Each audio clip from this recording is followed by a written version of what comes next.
السلام علیکم ورحمۃ اللہ وبرکاتہ۔ الحمد للہ وكفى وسلام على عباده الذين اصطفى، أما بعد، أعوذ بالله من الشيطان الرجيم، بسم الله الرحمن الرحيم۔ الرجال قوامون على النساء بما فضل الله بعضهم على بعض وبما أنفقوا من أموالهم، صدق اللہ العظیم۔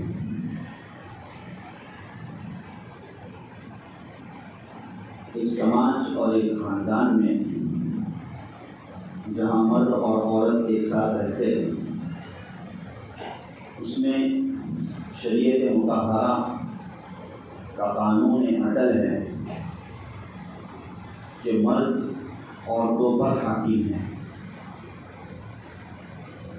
مردوں کو عورتوں پر برتری حاصل ہے۔ اس کی وجہ خود اللہ پاک نے ایک نقلی اور ایک عقلی دلیل اللہ نے ذکر فرمائی۔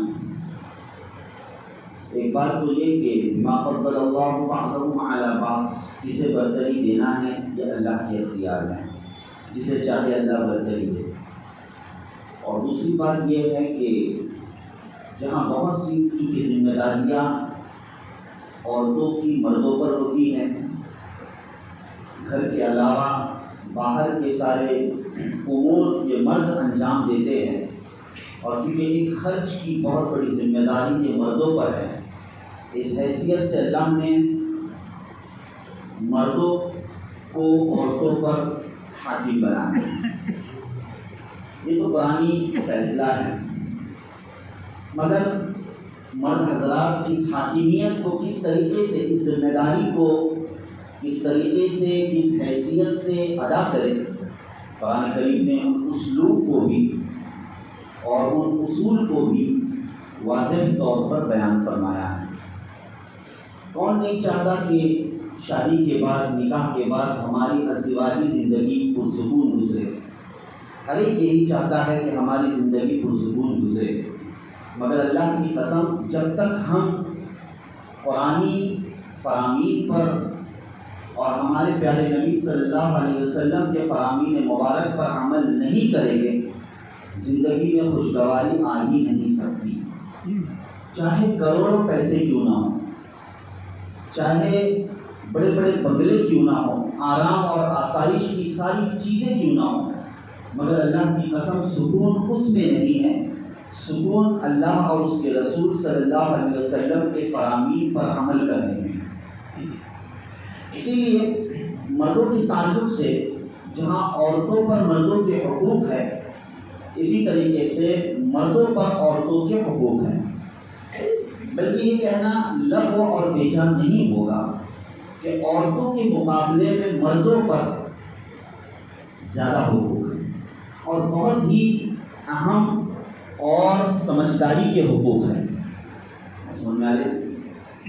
بہت ہی اہم اور سمجھداری کے حقوق ہیں کہ اللہ نے جو سمجھداری کا سلیقہ اور ہنر اللہ نے عورتوں کے مقابلے میں مردوں کو فطرتاً زیادہ دیا ہے، اس معنی کہ اس کی ذمہ داری بھی اس سے کئی گنا زیادہ بڑھ جاتی ہے۔ اسی لیے قرآن کریم کی آیات پر جب ہم غور کریں گے، سورۃ النساء خصوصاً جب ہم اس کا مطالعہ کریں گے، بڑی پیاری سورت ہے جس میں ازدواجی زندگی کے اصول کو ذکر کیا گیا ہے، طور طریقوں کو ذکر کیا گیا ہے۔ مردوں سے متعلق یہ کہا گیا کہ وَعَاشِرُوهُنَّ بِالْمَعْرُوفِ، اتنی بہترین قرآن کریم کی تعبیر ہے کہ عورتوں کے ساتھ معروف طریقے سے زندگی گزارو۔ معروف عربی میں کہتے ہیں ایسا طریقہ اختیار کرنا جو بالکل جچا تلا ہو، جس میں کسی قسم کی مبالغیت اور اغلبیت نہ ہو، بلکہ درمیانہ طریقہ ان کے ساتھ تم اختیار کرو، یہ تمہارا اپنا ذاتی حق ہوتا ہے۔ صحیح طریقے سے زندگی گزارا کرو، اور اگر بالفرض، چونکہ میرے آج کی خطاب کا موضوع یہی ہے کہ بالفرض عورت کی نافرمانی تمہارے سامنے ظاہر ہو جائے، یہ اصل موضوع ہے کہ ایک عورت کی نافرمانی تمہارے سامنے ظاہر ہو جائے تو ایک مرد کو، ایک شوہر کو اس موقع پر کون سے اسلوب پر اور کن سٹیج پر عمل کرنا چاہیے، وہ قرآن کریم سے رہنمائی دے، نہ یہ کہ اپنی ذات کو اور اپنے ذہن و دماغ کو فیصل بنائیں. اپنی ذات، اپنے ذہن و دماغ کو ہرگز اس معاملے میں فیصل نہ بنائیں کہ اگر بھی فرض عورت نافرمانی پر اتر آئے، اب سب سے پہلا ہمارا کام ہے کہ عورت کو معاف کرے. عورت کو کیا کرے؟ معاف کرے. ایک صحابی اللہ کے رسول صلی اللہ علیہ وسلم کی خدمت میں حاضر ہوئے اور اپنی بیوی کی شکایت پیش کی کہ میری بیوی کی فلانی یہ شکایتیں. اللہ کے رسول صلی اللہ علیہ وسلم نے فرمایا کہ اپنی بیوی کو معاف کرو. اس پر صحابی نے کہا اے اللہ کے رسول صلی اللہ علیہ وسلم بہت مرتبہ معاف کر چکا ہوں، کتنی دفعہ معاف کروں؟ ہم بھی کہتے ہیں نا بہت بار ہوا ہے معاف کر کے، کتنی بار معاف کروں؟ اللہ کے رسول صلی اللہ علیہ وسلم نے فرمایا کہ ایک دن میں 100 مرتبہ معاف کرو. ایک دن میں 100 مرتبہ معاف کرو. کیا کوئی بیوی اس قابل ہوتی ہے، اس حد تک پہنچتی ہے کہ ہم اسے دن میں 100 مرتبہ معاف کیا کریں؟ اتنی غلطیاں ہوتی ہیں اس کی کہ ہم دن میں 100 مرتبہ معاف کیا کریں. تو اس سے پتہ چلتا ہے کہ شوہر کا دل کتنی وسعت والا ہونا چاہیے. شوہر اتنا وسیع نظر ہونا چاہیے، وسیع نظر ہونا چاہیے کہ بیوی کی چھوٹی چھوٹی غلطیوں کو اسے درگزر کرنا چاہیے، معاف کرنا چاہیے. اللہ کے رسول صلی اللہ علیہ وسلم نے فرمایا کہ دن میں 100 مرتبہ معاف کیا تھا. اور دیکھیے قرآن کریم یہ اصول کی کتاب ہے، اصول بتلاتی ہے، مگر ان اصولوں پر عمل کیسے کیا جائے یہ جب تک نبی کریم صلی اللہ علیہ وسلم کی سیرت میں ہم جھانکے نہیں، دیکھے نہیں، تب تک معلومات ہمیں نہیں مل سکتی. صرف نص قرآن کو ہم لے اور نص قرآن پر عمل کریں تو تا قیامت نماز پڑھنے آئے گی نہیں. آئے گی تو میں صرف قرآن کو دیکھوں گا اور میں نماز کو درست کروں گا، صرف قرآن دیکھ کر کسی کی نماز درست ہو ہی نہیں سکتی جب تک کہ سیرت رسول صلی اللہ علیہ وسلم کو نہ دیکھیں.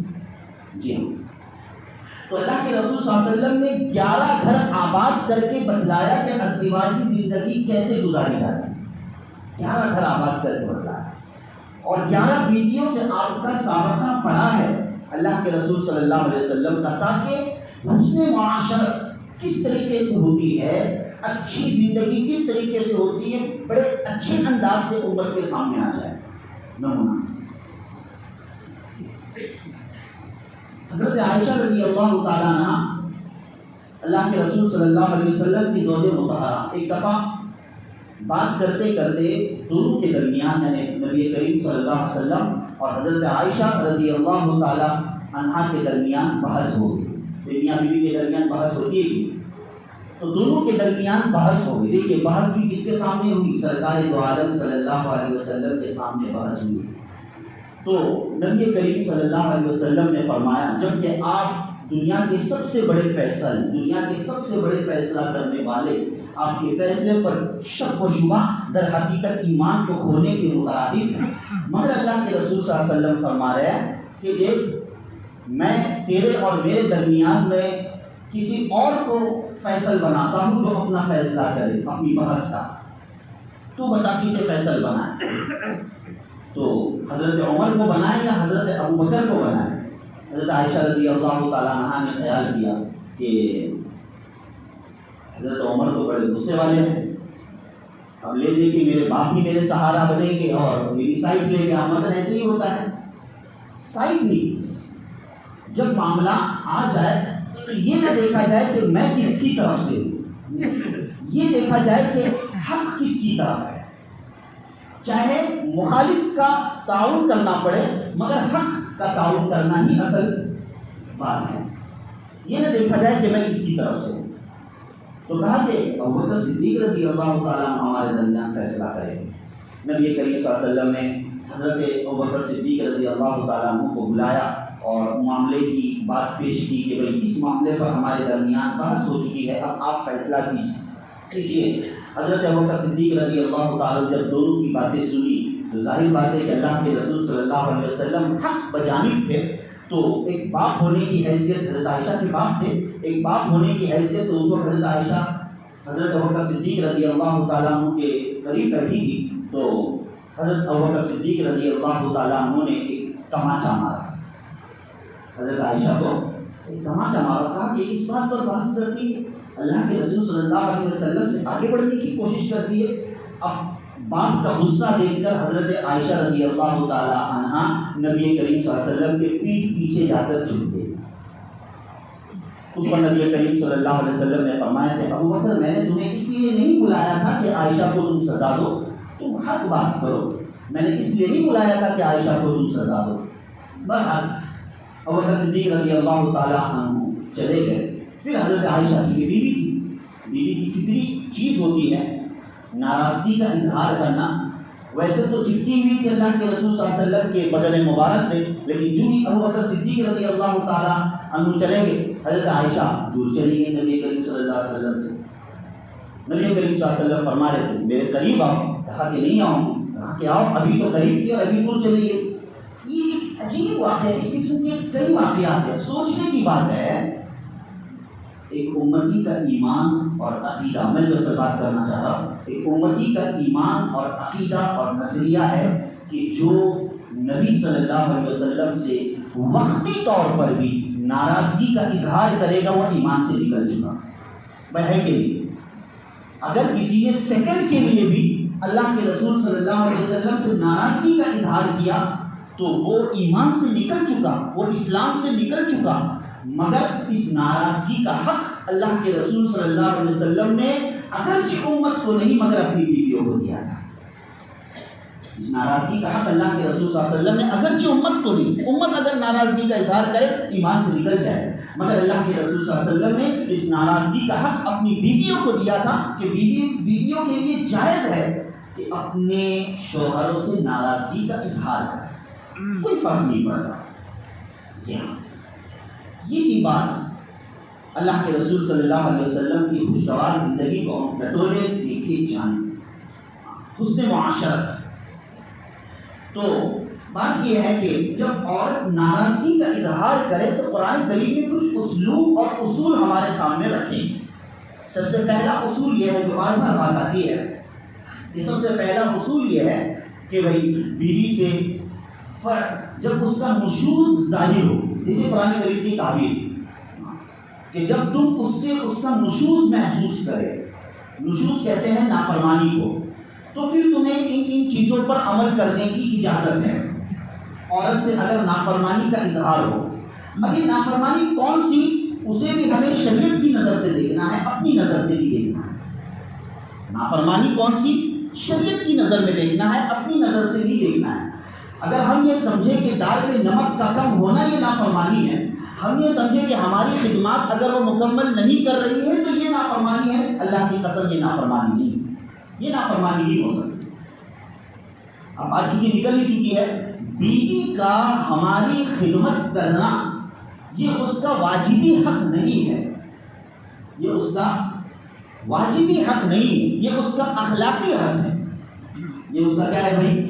اخلاقی حق ہے۔ گھر پہ جا کے مسائل بولنے نہیں تو بتائے گا بھائی، آج ہماری بند ہے نا، اپنے لوگوں کی بات آپس میں ہم بھی نہیں بتائیں گے، ہر چیز بتانے جیسی نہیں ہے۔ مثال کے طور پر اگر کسی بیوی نے کہا کہ میں کچھ کام نہیں کروں گی تو پھر آپ کے ذمہ لازم ہے کہ اس کے لیے کسی خادمہ اور کسی نوکر کا تقرر کرے جو اس کی خدمت انجام دے۔ حجۃ الوداع کے موقع پر اللہ کے رسول صلی اللہ علیہ وسلم نے اعلان فرمایا، حدیث میں موجود ہے کہ میں تمہیں عورتوں کے تعلق سے خیر کی وصیت کرتا ہوں کہ عورتوں سے خیر کا معاملہ کیا کرو، اور وہ صرف اس سے جائز حق پورا کرنے کے، اور تم پر اس کا کوئی حق نہیں ہے، یعنی اس پر تمہارا کوئی حق نہیں ہے۔ یعنی عورت سے ایک فطری جو لذت پوری کرنی ہوتی ہے اور جو ایک تعلقات قائم کرنے ہوتے ہیں، عورت فقط اسی کے لیے ہے، اس کے علاوہ عورت پر کوئی شوہر کی طرف سے کوئی واجبی حق نہیں ہے۔ یہ اللہ کے رسول صلی اللہ علیہ وسلم نے صاف اعلان فرمایا۔ اس کا یہ مطلب نہیں ہے کہ وہ عورتیں نہ کریں، یہ ایک اخلاقی فریضہ ہے، اور زمانے نبوی میں بھی ہم سیرت پڑھتے ہیں جانتے ہیں حضرت فاطمہ رضی اللہ تعالیٰ عنہ گھر کی چکی پیستے پیستے ان کے ہاتھوں میں کیا پڑ جاتے تھے؟ چھالے پڑ جاتے تھے. اس وقت نبی کریم صلی اللہ علیہ وسلم نے اس اصول کو نہیں بتایا کہ علی فاطمہ سے کیا کام کروا رہے ہو. نہیں، معاشرت اسی وقت ٹکی رہے گی جب کہ عورت گھر کے کاموں کو انجام دے، شوہر کی خدمات کرے اچھے انداز سے، لیکن شوہر اسے واجبی طریقہ نہ دے، اسے واجبی رخ نہ دے. یہ عورت کا اپنا اخلاقی فریضہ ہے. بات سمجھ آ رہی؟ یہ عورت کا اپنا کیا ہے؟ اخلاقی فریضہ ہے. تو پہلی چیز یہ کہ جب نشوز کو ہم سمجھے، قرآن نے جو بتلایا ہے کہ نشوز جب ظاہر ہو تو یہ چیزیں کرنی، تو نشوز کا مطلب کیا ہے؟ عورت اگر نافرمانی کر دے، عورت کی نافرمانی کا مطلب یہ بہت سارا اس کے مسائل ہے، بہت سارے مسائل ہے کہ عورت آپ کی اجازت کے بغیر گھر سے باہر جاتی ہے، یہ عورت کی نافرمانی میں داخل ہے. عورت اللہ نہ کرے کسی پرائے سے تعلقات قائم رکھتی ہے تو یہ عورت کی نافرمانی میں داخل ہے. عورت اگر آپ سے شرعی حکم کی مخالفت کرتی ہے، مثلا آپ نے نماز کا حکم دیا ہے اور واجبی حکم دیا ہے جو شریعت میں پہلے سے واجب ہے، اس کو عورت پورا نہیں کر رہی ہے، پردے کا حکم واجب ہے، عورت پورا نہیں کر رہی ہے، تو پھر ایسی صورت میں یہ عورت کا اپنا کیا ہے؟ نشوز ہے، نافرمانی ہے. اب ان نافرمانی کا سدھار کیسے کیا جائے؟ قرآن کریم نے اس کو بتایا ہے. چھوٹی چھوٹی باتوں پر نہیں، چھوٹی چھوٹی باتوں پر نشوز نہیں ہوتی. تو پہلی چیز قرآن کریم نے یہ بتلائی ہے کہ اسے سمجھائے، فَعِظُوهُنَّ، اسے واعظ و نصیحت کرے، اسے اچھے انداز سے سمجھائے، انگلی سے نہ سمجھائے. انگلی سمجھانا ہمارا یہ ہوتا ہے، دیکھ لاکھ موقع ہے پھر چھوڑوں گا نہیں، یہ سمجھانا نہیں، یہ ڈرانا ہے، دھمکانا ہے. اور دوسرا اسٹیج قرآن کریم نے یہ بتلایا ہے کہ ان کے بستروں کو الگ کر دے. ان کے بستروں کو کیا کر دے؟ الگ کر دے. بستروں کو الگ کرے، گھر سے الگ نہ کرے. اپنے گھر سے الگ کرتے ہوئے اسے میکے میں نہ بھیجے. بات سمجھیں؟ چھوٹی باتوں پر چلی جا اپنے میکے میں، رہے اپنے میکے میں اپنے گھر والوں کے ساتھ. ظاہر بات ہے کہ یہ قرآنی اسلوب کے خلاف ہے. اور تیسرا درجہ جو قرآن کریم نے بتلایا ہے کہ وَاضْرِبُوهُنَّ.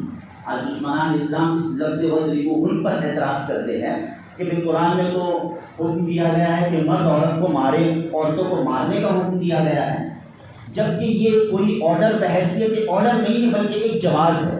قرآن کریم میں ایسے بہت سے الفاظ ہمیں ملے گی جو بظاہر محسوس ہوتے ہیں کہ وہ آرڈر رکھتے ہیں، لیکن حقیقت وہ آرڈر نہیں بلکہ ایک جواز اور ایک اختیار دیا گیا ہے کہ ایسے وقت میں آپ اس پر عمل کریں تو آپ کو اختیار ہے، مگر اس وقت بھی بچنا اس سے بہتر اور اولا ہے. اس وقت اس سے بچنا بہتر اور کیا ہے؟ اولا ہے. آج بڑے حالات خراب ہیں، اللہ معاف فرمائے کہ بڑے بڑے مسائل پیش آتے ہیں کہ بھئی ہم عورتوں کو مارنا اپنے لیے جائز سمجھتے ہیں اور بے تحاشا مارتے ہیں، بے تحاشا مارتے ہیں. بات چل رہی تھی گزشتہ ہفتے حساب و کتاب کی. اللہ کے یہاں حساب و کتاب دینا ہے میدان محشر میں، اس تعلق سے بات چل رہی تھی.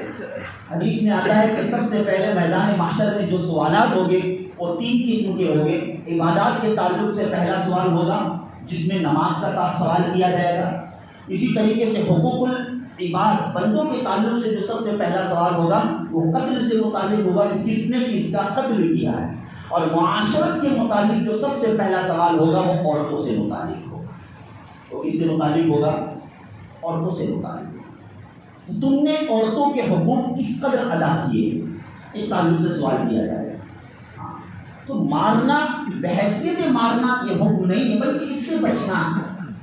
اللہ معاف فرمائے، وقت نہیں، کئی احادیث جس میں اللہ کے رسول صلی اللہ علیہ وسلم نے ذکر فرمایا کہ عورتوں کو مارنے سے بچو، اور اگر مارنا ہی ہے تو چہرے پر نہ مارو. اور مارنے کی تائید اور مارنے کے تعلق سے جو تعبیر اختیار کی گئی ہے، جو دیگر احادیث ابو داؤد شریف کی روایت وغیرہ سے اس کی تائید جو ہوتی ہے کہ مسواک یا ان جیسی چیزوں سے مارو جس کی کیا حقیقت ہے، وہ بھی اس حیثیت سے کہ بھئی اسے پتا چلے کہ میرا شوہر ناراض ہے.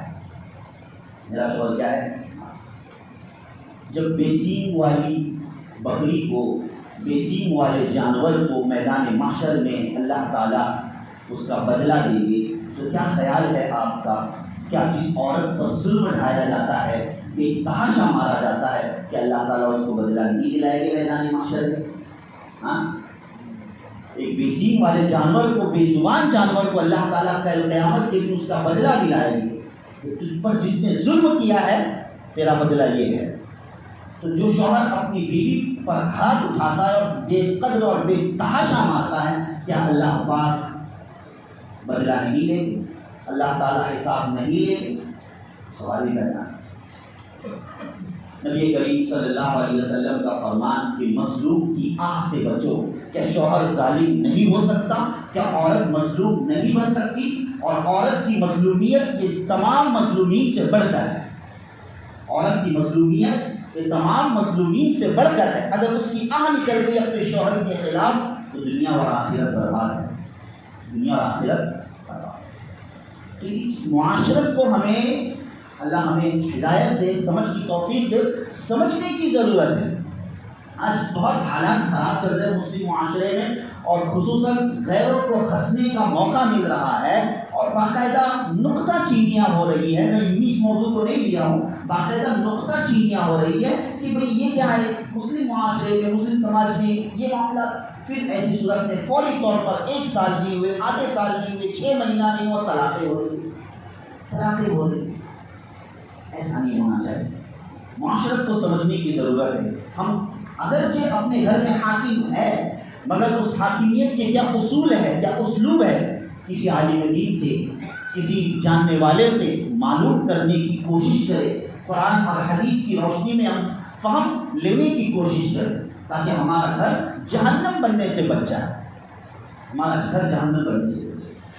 ہم باہر کے لوگوں کے حقوق تو برابر ادا کرنے کی ہمیں فکر ہوتی ہے. کسی کا اگر 2 مہینے پہلے 10 روپیہ بھی رہا ہے تو بڑے 2 مہینے کے بعد بڑے عاجزی کے ساتھ اس کے 10 روپے دینے کے لیے جاتے ہیں.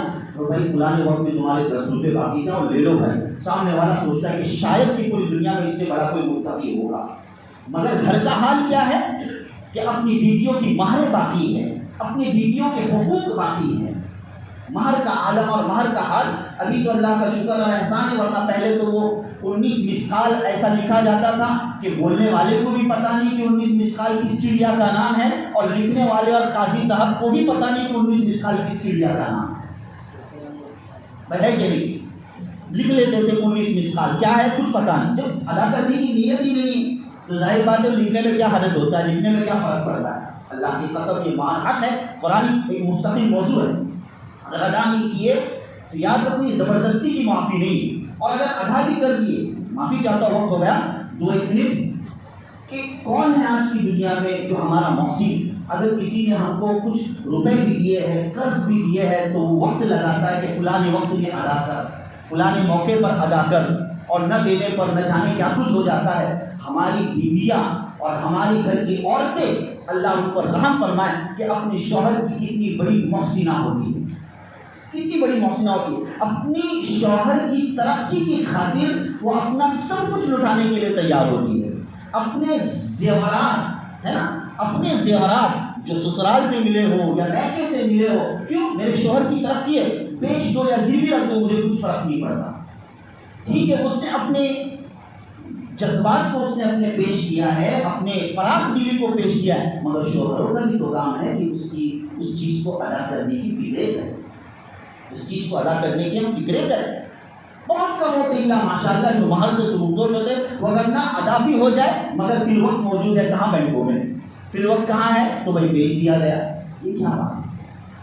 ادا کرنے والے پر، مہروں کو ادا کرنے والے پر اس کا ذاتی اپنا خرچہ ہے وہ دینے کی کوشش کرے. دارالقضا میں مسائل آنے کے بعد جب یہ مسئلہ پیش ہے لوگ آنکھیں کھول کر دیکھیں یہ بھی ایسا مسئلہ ہو سکتا ہے. جی ہاں، صرف کھلانا پلانا اس کا حق نہیں ہے، بلکہ اس کا ایک پاکٹ منی ہو، ایک ذاتی خرچہ ہو جس پر آپ کا کوئی حق نہیں چلنا چاہیے. ایک مستقل اس کا ایک پاکٹ منی اور ذاتی خرچہ ہو، چاہے وہ اس کے ذریعے سے کسی کو صدقہ خیرات کرے، اپنے گھر والوں کی فکر کرے. جیسے ماں باپ کے حقوق آپ پر ہے تو اس عورت پر بھی ہے، تو اپنے ان پیسوں سے اگر اپنے ماں باپ کا کچھ وہ خیال کبھی رکھ لے تو آپ پر اس کو کوئی آبجیکشن آپ کو کوئی نہیں ہونا چاہیے. اور کئی حقوق ہے بات. تو یہ حسن معاشرت ہے. جب ان چیزوں پر عمل کیا جائے تو معاشرہ پرسکون بن سکتا ہے، گھر پرسکون بن سکتا ہے، زندگیاں پرسکون بن سکتی ہیں. ہمیں سمجھنے کی ضرورت ہے. اللہ کی قسم معاف کیجیے کہ میں بار بار یہ کہتا ہوں، ہزاروں لاکھوں 50 لاکھ اور 25,000 نہ جانے کتنے پیسے اپنے بچوں کی شادیوں میں آپ لوگ کھپاتے ہو.